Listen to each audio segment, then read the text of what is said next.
Ne t'avais-je pas averti, dit l'étranger, que tu n'aurais pas assez de patience pour supporter ma compagnie? Si je te questionne encore sur quoi que ce soit, dit Moïse, tu auras le droit de me priver de ta compagnie. Tu n'as été, en vérité, que trop patient avec moi. Puis ils se remirent en route, et arrivés près d'une cité, ils demandèrent l'hospitalité aux habitants qui la leur refusèrent. Après quoi, ils aperçurent un mur qui menaçait de s'écrouler. L'inconnu s'empressa alors de le redresser. Tu pourrais, lui dit Moïse, si tu le voulais, réclamer un salaire pour ce travail. Voilà le moment venu de notre séparation, repartit l'étrange personnage. Je veux cependant t'éclairer sur la signification des choses que tu as été impatient de savoir. Pour ce qui est de la barque, elle appartenait à de pauvres gens qui travaillaient en mer. J'ai voulu lui donner l'apparence d'être défectueuse, parce que derrière eux, il y avait un roi qui s'emparait de toute embarcation et l'usurpait. Quant au jeune homme, il avait pour père et mère deux bons croyants. Nous eûmes peur qu'il ne les entraînât dans sa rébellion et son impiété, et nous voulûmes que leur Seigneur leur donnât à sa place un fils plus vertueux et plus affectueux. Pour ce qui est du mur, il appartenait à deux orphelins de la ville, et il recelait à sa base un trésor qui leur revenait. Comme leur père était un homme vertueux, le Seigneur, dans sa bonté, a voulu qu'ils ne pussent le déterrer qu'à leur majorité. Je n'ai donc rien fait de mon propre chef. Voilà toute l'explication que tu n'as pas eu la patience d'attendre. À ceux qui t'interrogent au sujet de Dulcarnain, réponds, je vais vous en narrer quelques faits mémorables qui méritent d'être rappelés. Nous avons consolidé sa puissance sur terre, et nous l'avons favorisé dans tous ses projets. Et aussitôt, il entreprit une première expédition qui dura jusqu'à ce qu'il eût atteint le point le plus extrême de l'Occident. Là, il vit que le soleil se couchait sur une source bouillante au bord de laquelle vivait une peuplade. Nous lui dîmes, ô Dulcarnain, libre à toi de les châtier ou de les traiter avec bienveillance. Celui qui est injuste, dit-il, nous le châtierons. Après quoi, il sera ramené à son Seigneur, qui lui infligera un châtiment des plus sévères. Quant à celui qui croit et pratique le bien, une très belle récompense lui était réservée, et nous ne lui donnerons que des ordres faciles à exécuter. Puis il suivit une autre voie, jusqu'à ce qu'il eût atteint le point le plus extrême de l'Orient. Là, il vit que le soleil se levait sur une peuplade à laquelle nous n'avions donné aucun abri pour s'en protéger. Il en fut ainsi. Nous embrassions de notre science tous les moyens dont il disposait. Puis, il suivit un autre itinéraire, jusqu'à ce qu'il eût atteint une gorge formée par deux chaînes de montagnes, en deçà de laquelle il découvrit une peuplade qui comprenait à peine le langage humain. Cette peuplade lui dit « Ô Dulcarnain, les Yajouj et les Majouj dévastent notre territoire. Acceptes-tu, quant aux tribus, de construire une digue entre eux et nous? La puissance que Dieu m'a conférée est bien meilleure que ce que vous me proposez, dit-il. Aidez-moi de toutes vos forces, et je construirai un remblai entre eux et vous. Apportez-moi des blocs de fer. Puis, quand ils ont eu comblé l'espace compris entre les deux monts, il ajouta soufflez. Et quand le métal fut fondu, il ordonna versez maintenant par-dessus de l'airain en fusion. Depuis lors, les Yadjouj et les Madjouj ne purent plus ni escalader l'obstacle, ni le transpercer. Cet obstacle, dit-il, est une miséricorde émanant de mon Seigneur. Mais quand Dieu accomplira sa promesse, il le réduira en poussière, car la promesse de Dieu est infaillible. Ce jour-là, nous laisserons les hommes déferler les uns sur les autres, puis la trompette sonnera, et ils seront tous rassemblés. Et ce jour-là, la géhenne, dans toute son horreur, sera présentée au négateur, dont les yeux demeuraient voilés pour ne pas voir mes signes, et dont les oreilles refusaient d'entendre mes avertissements. Les incrédules s'imaginent-ils donc pouvoir prendre mes serviteurs pour maîtres en dehors de moi? Nous réservons aux incrédules la géhenne pour ces jours. Dis, voulez-vous que nous vous fassions connaître ceux dont les œuvres sont les plus vouées à l'échec? Ceux dont les efforts dans cette vie s'en vont en pure perte et qui croient cependant bien agir? Ce sont ceux qui nient les signes de leur Seigneur, ainsi que leur comparution devant lui. Les œuvres de ces gens-là n'auront aucune valeur et ne pèseront pas lourd dans la vie future, et c'est l'enfer qui sera leur rétribution pour avoir rejeté la foi et tourné en dérision mes signes et mes prophètes. Tandis que ceux qui croient et font des œuvres pies auront, pour séjour, les jardins du paradis. où ils demeureront éternellement sans jamais désirer aucun changement. Dis, si la mer se changeait en encre pour transcrire les paroles de mon Seigneur, la mer serait assurément tarie, avant que ne soient épuisées les paroles divines. Dussions-nous y ajouter une quantité d'encre égale à la première. Dis, je ne suis qu'un être humain comme vous. Il m'a été révélé que votre Dieu est un Dieu unique, que celui qui espère donc rencontrer son Seigneur accomplisse de bonnes actions et lui voue son adoration sans jamais lui associer personne. Sourate de Marie. Au nom de Dieu, le clément, le miséricordieux. Kaf, Ha, Ya, Ain, Sad. Ceci est l'évocation de la grâce que ton Seigneur fit à son serviteur Zacharie, lorsque celui-ci lui avait adressé en secret cette prière.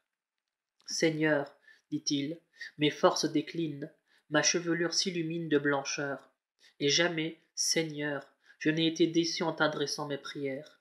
Je crains la parentèle après ma mort, car ma femme est stérile. Accorde-moi, par un effet de ta grâce, un successeur, qui héritera de moi et de la famille de Jacob. Et fais, Seigneur, qu'il soit agréé de toi. Ô Zacharie, lui fut-il dit, nous te faisons l'annonce d'un garçon qui portera le nom de Jean et auquel nous n'avons pas donné d'homonyme auparavant.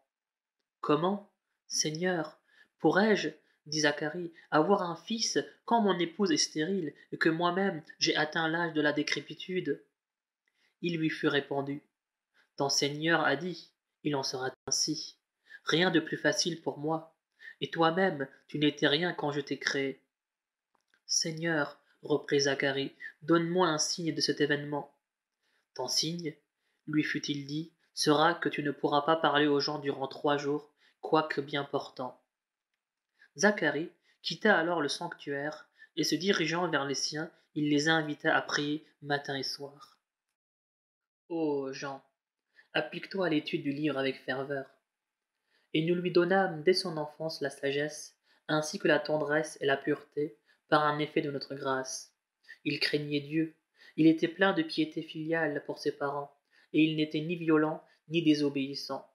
Que la paix soit sur lui le jour où il naquit, le jour où il mourra et le jour où il sera ressuscité.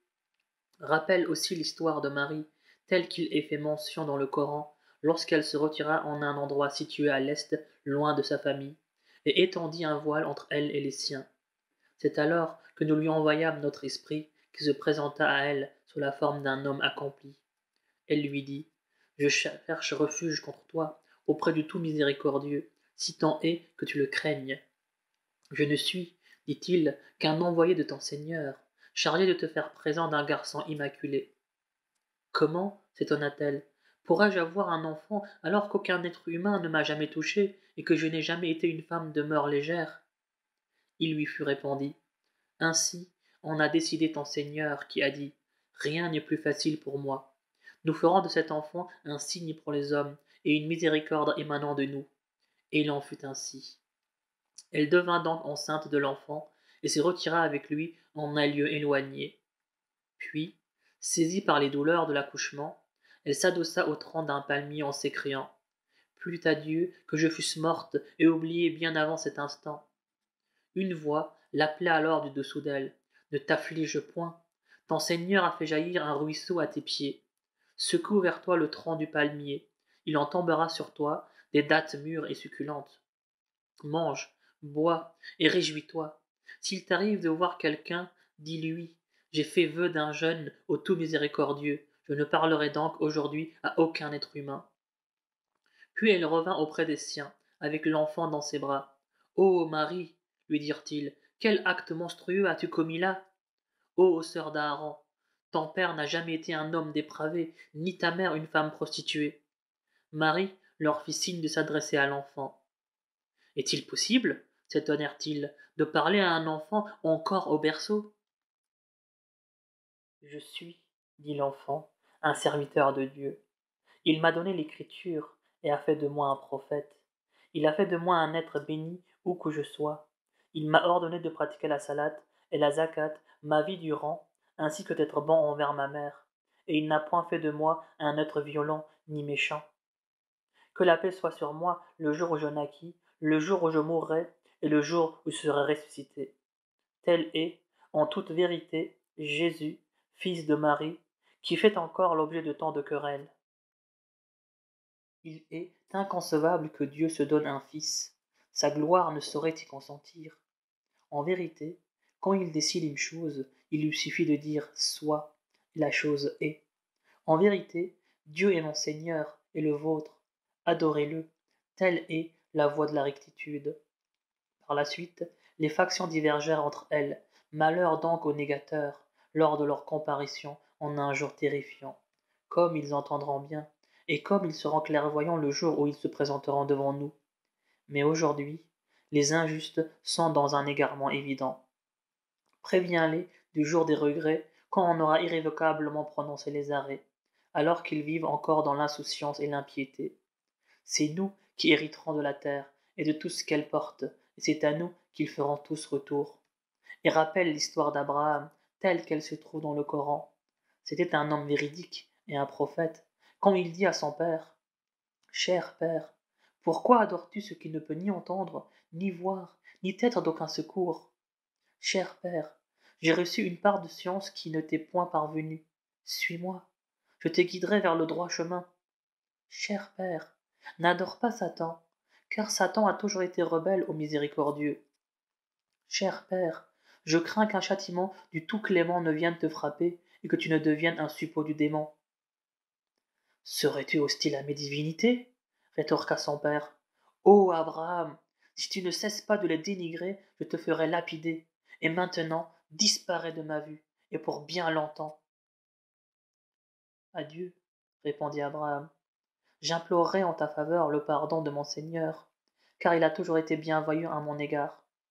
Je me retire loin de vous et des divinités que vous invoquez en dehors de Dieu, pour me consacrer à l'invocation de mon Seigneur. Il se peut que je ne sois pas déçu dans mon appel. Puis, quand il se fut séparé d'eux et de ce qu'ils adoraient en dehors de Dieu, nous lui fîmes don d'Isaac et de Jacob, et nous élevâmes chacun d'eux au rang de prophète. Nous les reçûmes en notre grâce, et nous les dotâmes d'un franc et sublime parler. Rappelle également l'histoire de Moïse, telle qu'elle est citée dans le Coran. C'était un véritable élu de Dieu, un messager et un prophète. Nous l'appelâmes du versant droit du Sinaï, et nous en fîmes un confident. Et par un effet de notre grâce, nous lui donnâmes son frère Aaron comme prophète. Rappelle aussi l'histoire d'Ismaël, telle qu'elle est citée dans le Coran. Il était fidèle à ses promesses, et il était un messager et un prophète. Il recommandait à sa famille la prière et la zakat, et il était agréé auprès de son Seigneur. Rappelle aussi l'histoire d'Idris, telle qu'elle est citée dans le Coran. C'était un homme véridique et un prophète, et nous l'avons promu à un rang élevé. Tels sont ceux que Dieu a gratifiés de ses bienfaits parmi les prophètes, et qui descendent directement d'Adam, ou qui sont issus des rescapés de l'arche de Noé, ou de la postérité d'Abraham et d'Israël, ou de ceux que nous avons mis sur la bonne voie, et que nous avons élus. Lorsque les enseignements du miséricordieux étaient récités à ces hommes, ils se prosternaient face au sol en pleurant. Vinrent à leur suite d'autres générations qui délaissèrent la prière et suivirent leur passion, se vouant ainsi au malheur et à la perdition, à l'exception de ceux qui se repentent, croient et font le bien. Ceux-là auront accès au paradis, sans être en rien lésés. Ils seront admis au jardin d'Éden, que le miséricordieux a promis à ses serviteurs, qui croient au mystère, car ses promesses sont toujours tenues. Là, ils n'entendront nulle parole frivole, mais entendront uniquement des salutations et des paroles aimables. Quant à leur nourriture, elle leur sera servie matin et soir. Tel est le paradis que nous donnerons en héritage à ceux de nos serviteurs qui auront été pieux. Nous ne descendons, disent les anges, que sur ordre de ton Seigneur, qui est le maître de notre présent, de notre passé et de notre avenir. Ton Seigneur n'est point oublieux, car il est le Seigneur des cieux, de la terre et des espaces interstellaires. Adore-le donc avec constance et patience. Lui connais-tu un homonyme? L'homme interroge. Lorsque je serai mort, me fera-t-on sortir vivant de ma tombe? Mais l'homme ne se rappelle-t-il pas qu'en le créant la première fois, nous l'avons bien tiré du néant? Par ton Seigneur, nous rassemblerons les humains et les démons, et nous les mettrons à genoux autour de l'enfer. Puis, nous séparerons de chaque groupe ceux qui auront été les plus hostiles au miséricordieux, car nous connaissons mieux que quiconque ceux qui méritent le plus d'y être brûlés. Et il n'est pas un seul de vous qui ne doive aborder l'enfer. C'est là un arrêt irrévocable de ton Seigneur. Nous sauverons ensuite ceux qui auront vécu dans la piété et abandonnerons agenouillés les injustes. Lorsqu'on leur récite nos versets, comme preuves évidentes, les négateurs disent aux croyants: qui de nous ou de vous mène la meilleure vie et la situation la plus confortable? Or, combien de générations avant eux n'avons-nous pas anéantis, qui pourtant les surpassaient par leur richesse et leur splendeur? Dis-leur que le miséricordieux prolonge suffisamment la vie de ceux qui vivent dans l'égarement, jusqu'à ce qu'ils voient ce dont ils sont menacés, soit le châtiment de ce monde, soit l'heure de la résurrection. Ils sauront alors qui des croyants ou des impies occupe la plus mauvaise position et dispose des plus faibles moyens. Dieu guidera encore mieux ceux qui se trouvent déjà sur la bonne voie, et ce sont les bonnes œuvres durables qui trouveront auprès de ton Seigneur la meilleure des récompenses et les suites les plus heureuses. Que penses-tu de cet impie qui, après avoir renié nos signes, continue à affirmer: j'aurai malgré tout richesse et enfants? A-t-il percé le mystère ou détient-il une promesse du miséricordieux? Bien au contraire.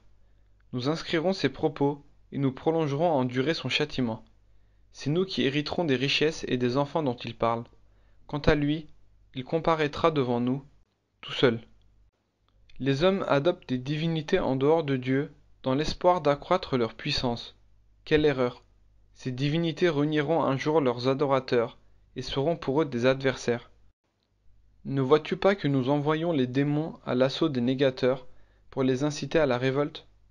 Ne sois donc pas trop pressé à leur sujet, car nous tenons un compte précis de tous leurs actes. Le jour où nous rassemblerons les hommes pieux devant le miséricordieux, tels des hôtes de marque, et où nous pousserons les criminels vers l'enfer, tel un troupeau qu'on conduit à l'abreuvoir, seul pourra intercéder auprès de Dieu celui qui aura conclu un pacte avec le miséricordieux. Ils disent que le miséricordieux s'est donné un enfant. Quel blasphème abominable proférez-vous là? Car, à vous entendre, peu s'en faut que les cieux ne se fendent, que la terre ne s'entr'ouvre, que les montagnes ne s'écroulent. Ils attribuent au miséricordieux un enfant, alors qu'il ne sied nullement au miséricordieux d'avoir un enfant. En vérité, tous ceux qui sont dans les cieux et sur la terre devront comparaître devant le miséricordieux en humbles serviteurs, car il les a tous recensés et dénombrés un à un. Et au jour du jugement dernier, chacun d'eux se présentera seul devant lui. Ceux qui auront cru et accompli de bonnes œuvres, le miséricordieux sera pour eux plein de sollicitude. Nous avons rendu le Coran facile en te le révélant dans ta propre langue, afin que tu t'en serves pour annoncer la bonne nouvelle à ceux qui craignent le Seigneur et adresser un avertissement aux esprits rebelles. Que de générations avant eux avons-nous fait périr? En aperçois-tu un seul individu qui vive encore, ou entends-tu le moindre murmure? Au nom de Dieu, le clément, le miséricordieux. Taha, nous t'avons envoyé le Coran, non pas pour te rendre malheureux, mais plutôt comme rappel pour celui qui craint le Seigneur, et comme révélation émanant de celui qui a créé la terre et les cieux sublimes, le miséricordieux qui s'est établi sur le trône, le souverain des cieux, de la terre, des espaces interstellaires et de tous ceux qui se trouvent dans les profondeurs du sol. Que tu élèves la voix ou non, il connaît tous les secrets et même les pensées les plus intimes. Il est Dieu, il n'y a de divinité que lui, et il porte les noms les plus sublimes. Es-tu au courant de l'histoire de Moïse, qui, ayant aperçu un feu, dit à sa famille: restez ici, j'aperçois au loin un feu, peut-être vous en rapporterai-je un tison, ou trouverai-je, à l'aide de ce feu, quelques indications pour me guider dans ma route. Et lorsqu'il s'en approcha, une voix l'interpella. Ô Moïse, je suis ton Seigneur. Ôte tes sandales, car tu es dans la vallée sacrée de Toa. Je t'ai élu. Écoute donc ce qui te sera révélé. En vérité, je suis Dieu. Il n'y a d'autre Dieu que moi. Adore-moi donc et accomplis la prière en souvenir de moi. Certes, l'heure doit immanquablement arriver, mais je tiens à en garder le secret, afin que chaque âme soit rétribuée selon ses mérites. Surtout ne t'en laisse pas détourner par celui qui n'y croit pas, et s'abandonne à ses passions, car ce serait ta perte assurée. Quel est cet objet, Moïse, que tu tiens dans ta main droite? C'est mon bâton, dit-il, sur lequel je m'appuie, avec lequel j'abats du feuillage pour mes moutons, et que je m'emploie à d'autres usages encore. Le Seigneur lui dit alors, jette-le, ô Moïse. Moïse jeta son bâton, et vit que celui-ci était devenu un serpent qui rampait. Prends-le, lui dit le Seigneur, ne crains rien. Nous allons le ramener à son état premier. Maintenant, serre ta main sous ton aisselle. Elle en ressortira toute blanche sans aucun mal, et ce sera là un autre prodige, pour te montrer certains de nos plus grands signes. Va trouver Pharaon, dont l'impiété ne connaît plus de limite. Seigneur, dit Moïse, fais cesser l'angoisse qui me serre le cœur. Facilite ma tâche, délie ma langue, et débarrasse-la de toute ambiguïté, afin qu'on comprenne ce que je dis. Donne-moi un assistant pris parmi les miens, et que ce soit mon frère Aaron. Fais-en pour moi un soutien en l'associant à ma mission, afin que, sans cesse, nous te glorifions, et que sans cesse nous t'invoquions, car, Seigneur, tu nous connais si bien. Dieu dit alors, ta prière est exaucée, ô Moïse. Nous t'avons déjà favorisé une première fois, quand nous avons inspiré à ta mère ce qui suit. Mets ton fils dans un coffret, et laisse ce dernier flotter sur les eaux qui le rejetteront sur le rivage. Là, un ennemi à moi et à lui le recueillera. Car, par un effet de ma bonté, j'avais inspiré aux hommes de l'amitié pour toi, afin que tu fusses élevé sous ma garde. Puis vint à passer ta sœur qui dit, voudriez-vous que je vous indique une personne qui prendra soin de cet enfant? Et c'est ainsi que nous t'avons rendu à ta mère, pour qu'elle se consolât et qu'elle cessât de s'affliger. Puis tu as tué un homme. Nous t'avons alors sauvé des craintes qui t'oppressaient, mais nous t'avons soumis à de multiples épreuves. Et tu as vécu ensuite durant des années parmi les habitants de Madian. Puis tu es venu ici, ô Moïse, en vertu d'un arrêt prédestiné. Je t'ai choisi pour servir ma cause. Partez, toi et ton frère, munis de nos signes, et ne négligez pas de m'invoquer. Allez trouver Pharaon, dont l'impiété ne connaît plus de limite. Parlez-lui un langage conciliant. Peut-être sera-t-il amené à réfléchir ou à me craindre. Seigneur, dirent Moïse et son frère, nous craignons qu'il ne se livre à quelques excès ou ne commette quelque brutalité à notre égard. Ne craignez rien, dit le Seigneur, je serai avec vous pour voir et entendre. Allez donc le voir et dites-lui, nous sommes deux envoyés de ton Seigneur. Laisse partir avec nous les fils d'Israël, et cesse de les tourmenter. Nous t'apportons un signe de la part de ton Seigneur, paix à ceux qui suivent le droit chemin. Il nous a été révélé que ceux qui refusent de croire et tournent le dos à la foi seront châtiés. Qui donc est votre Seigneur, ô Moïse? Demanda Pharaon. Notre Seigneur, répondit Moïse, est celui qui a déterminé la nature propre de chaque créature et lui a montré la voie à suivre. Qu'en est-il alors des premières générations? Demanda Pharaon. La connaissance de leur sort, dit Moïse, est inscrite dans un livre auprès de mon Seigneur, qui n'est sujet ni à l'oubli ni à l'erreur, qui a fait pour vous de la terre un berceau, y a tracé des chemins à votre attention, et qui fait tomber une eau du ciel. Et c'est par cette eau que nous faisons éclore des couples de plantes variées, en disant aux gens, mangez-en et faites paître vos troupeaux. Il y a là des signes certains pour des gens doués d'intelligence. Et c'est de la terre que nous vous avons créé. C'est à elle que nous vous ferons retourner, et c'est d'elle que nous vous ferons à nouveau surgir. Nous avons fait voir tous nos signes à Pharaon, mais il les tint pour mensonges, et refusa d'y croire.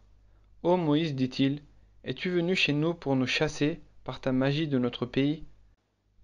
Nous allons t'opposer une magie semblable.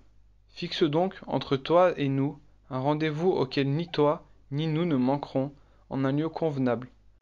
Votre rendez-vous est fixé au jour de la fête, dit Moïse, que les gens y soient rassemblés dans la matinée. Pharaon se retira alors. Et après avoir mis au point ses artifices, il vint au rendez-vous. Malheur à vous, leur dit Moïse, ne forgez pas de mensonges sur le compte de Dieu, sinon il vous anéantira, car c'est l'échec qui est le lot de tout imposteur. Les magiciens discutèrent de la stratégie à suivre, mais gardèrent leur concertation secrète, puis déclarèrent, ces deux individus sont sûrement des magiciens qui veulent, par leur magie, vous chasser de votre pays et réduire à néant votre doctrine exemplaire. Rassemblez donc vos artifices, serrez les rangs, car sera heureux celui qui, en ce jour, triomphera. Et ils ajoutèrent, Ô Moïse, est-ce toi qui jetteras ta magie ou serons-nous les premiers? Allez-y-vous les premiers, répondit Moïse. Et aussitôt il lui sembla que leurs cordes et leurs bâtons, sous l'effet de leur magie, rampaient réellement. Moïse en éprouva alors une crainte secrète. N'aie pas peur, lui dîmes-nous, c'est toi qui triompheras. Jette le bâton qui est dans ta main droite, il dévorera leur artifice, car leurs artifices ne sont que des tours de charlatans, or jamais le charlatan ne réussira où qu'il soit. Les magiciens se prosternèrent alors face au sol en disant, Nous croyons au Seigneur d'Aaron et de Moïse. Quoi? Dit Pharaon.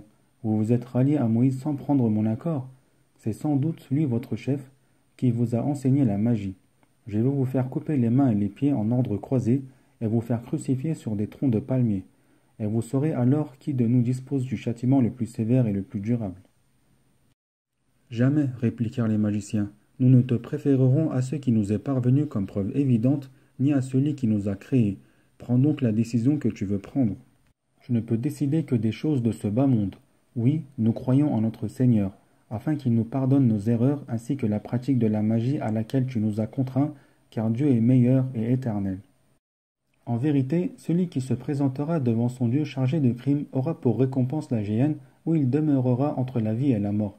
Mais ceux qui se présenteront devant lui, en croyant et qui auront accompli des œuvres pies, ceux-là accéderont au plus haut rang des jardins d'Éden, sous lesquels coulent des rivières, et où leur séjour sera éternel. Telle est la récompense réservée à ceux qui se seront purifiés de leurs péchés. Nous révélâmes alors à Moïse, pars de nuit avec mes serviteurs, fraie-leur un passage à sec dans la mer, sans craindre d'être rejoints et sans éprouver aucune inquiétude. Pharaon se lança à leur poursuite avec son armée, mais ils furent tous submergés par les flots. Et c'est ainsi que Pharaon causa la perte de son peuple, au lieu de le conduire dans le droit chemin. Ô fils d'Israël, nous vous avons délivrés de votre ennemi, et nous vous avons donné rendez-vous sur le versant droit du mont Sinaï, et fait descendre sur vous la manne et l'écaille. Mangez de ces aliments délicieux que nous vous offrons, et évitez tout excès de peur d'encourir ma colère, car quiconque encourt ma colère sera perdu sans retour. En vérité, je suis toute indulgence pour celui qui se repent, croit en moi, pratique le bien et suit le droit chemin.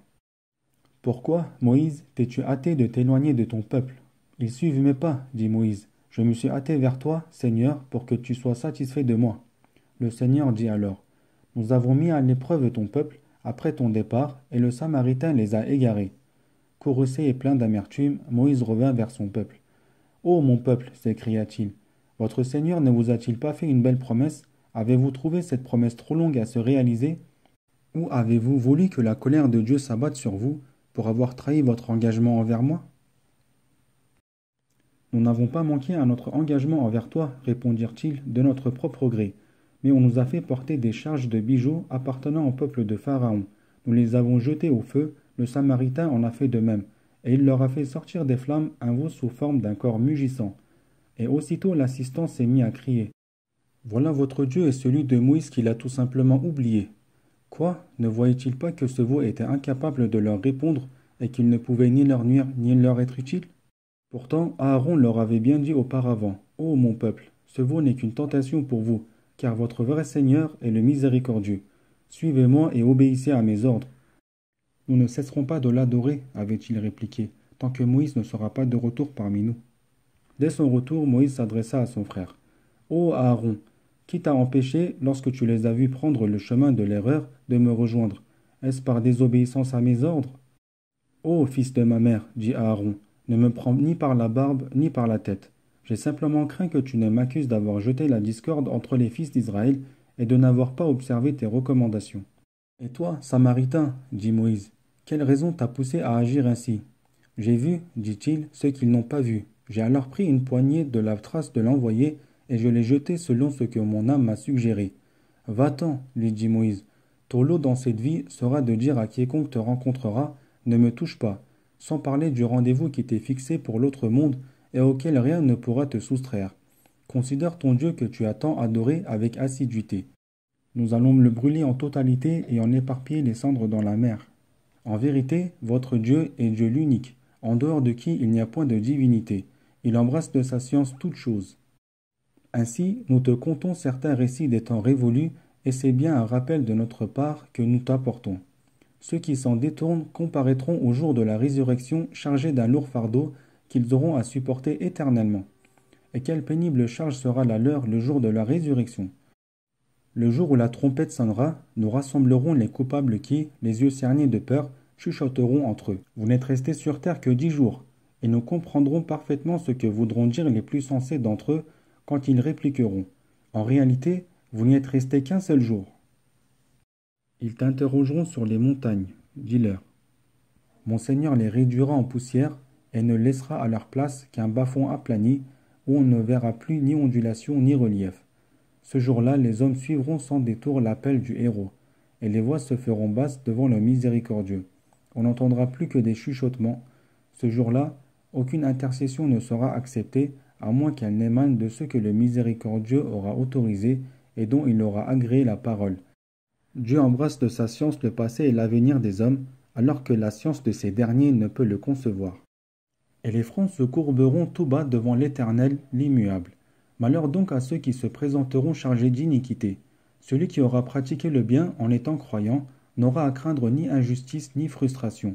C'est ainsi que nous avons révélé ce Coran en langue arabe, en y multipliant les menaces, afin de susciter chez les hommes la crainte de Dieu, ou de les pousser à en méditer le sens. Gloire à Dieu, le souverain, l'authentique. Ne te hâte pas de répéter les versets du Coran avant que leur révélation ne soit achevée. Dis plutôt, Seigneur, donne-moi encore plus de savoir. Nous avions fait une recommandation à Adam avant sa chute, mais il ne l'a pas observée, faisant ainsi preuve d'un manque total de résolution.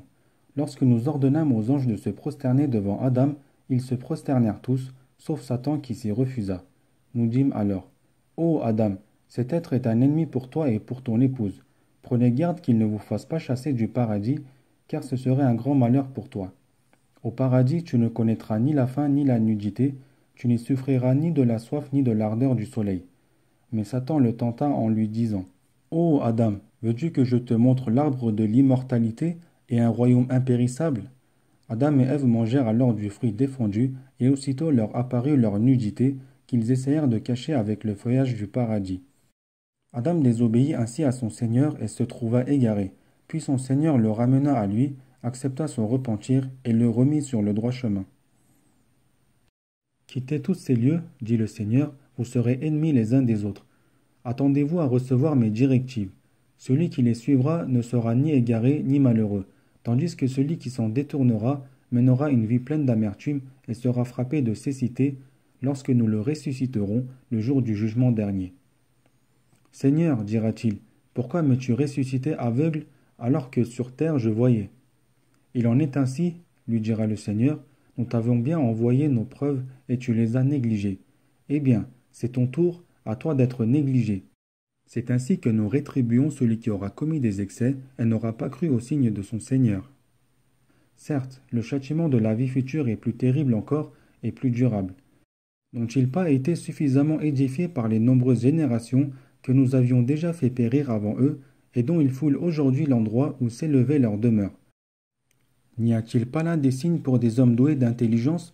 N'eussent été un arrêt déjà pris et un terme déjà fixé par ton Seigneur, leur supplice eût été immédiat. Supporte patiemment leurs propos, célèbre les louanges de ton Seigneur avant le lever et le coucher du soleil. Glorifie-le au cours de la nuit ainsi qu'aux extrémités de la journée. Peut-être seras-tu agréé. Ne porte pas tes regards vers les jouissances éphémères que nous avons accordées à certains groupes d'entre eux. Ce n'est là que le vin clinquant de ce monde destiné à les mettre à l'épreuve. Mais les biens que ton Seigneur te réserve sont meilleurs et plus durables. Recommande la salate à ta famille et toi-même persévère dans la salate. Nous ne te réclamons aucun bien, c'est nous qui t'en accorderons. Le meilleur destin est réservé aux gens pieux. Les négateurs disent, que ne nous montre-t-il un miracle de la part de son Seigneur? Mais n'ont-ils pas déjà reçu une preuve évidente dans les Écritures antérieures? Si nous avions laissé s'abattre sur eux notre châtiment avant de leur révéler ce Coran, ils n'auraient pas manqué de dire « Seigneur, que ne nous as-tu envoyé un prophète? Nous aurions alors suivi tes enseignements au lieu de tomber dans l'opprobre et l'avilissement. » Réponds-leur « Nous sommes tous dans l'attente, attendez donc, vous aussi, et vous saurez bientôt ceux qui sont les bien guidés et qui sont sur la bonne voie. »